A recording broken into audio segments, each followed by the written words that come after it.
L'information, l'éducation et la sensibilisation sur l'hygiène menstruelle des femmes et des filles a été une dimension assez émouvante, assez passionnante de mon intervention en tant que volontaire des Nations Unies.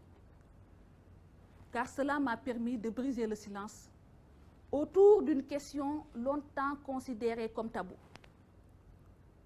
C'est la question de la gestion des menstrues des femmes et des filles.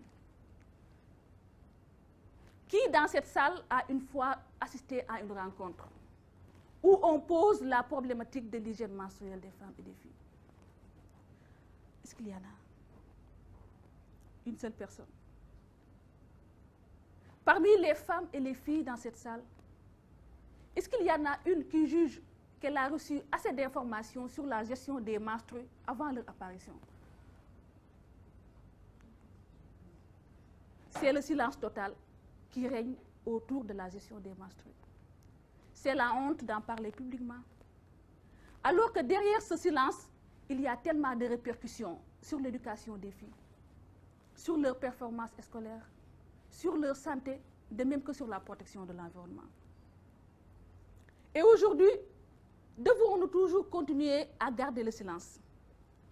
Si une fille sur 3 s'absente de l'école en période de menstrues,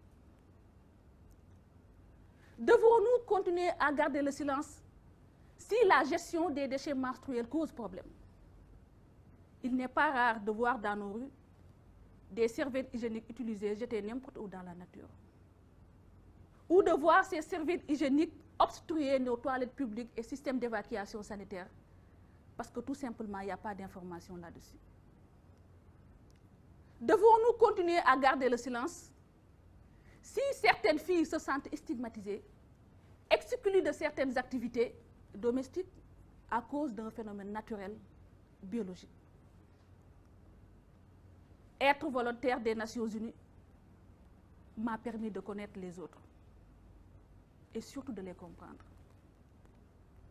Mes activités d'information et de sensibilisation sur la gestion des menstrues m'ont permis de comprendre le stress, l'angoisse, la souffrance, le sentiment d'insécurité qu'éprouve une fille qui a ses menstrues et qui doit rester presque 8 heures de temps à l'école alors qu'elle ne dispose même pas d'une protection hygiénique sûre.